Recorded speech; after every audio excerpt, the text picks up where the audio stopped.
孙悦，谢谢你啊。对不起啊，上次是我说话太重了，我们和好吧。你怎么会这么没用啊？对，你为什么还站在那里让他们打？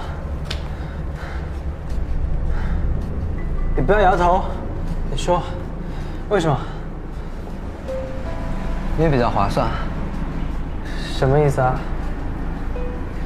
他们各揍我一拳，我得揍他们一人一拳，这样一回合下来有4拳，大概要8回合才会停，8回合下来有32拳，每拳疼在我身上。如果只挨揍的话，以他们的能耐，只能打10回合，10回合也就是20拳，这样比较划算一点。你连这个也算，所以你提到孙悦，也没见他跑那么快过啊。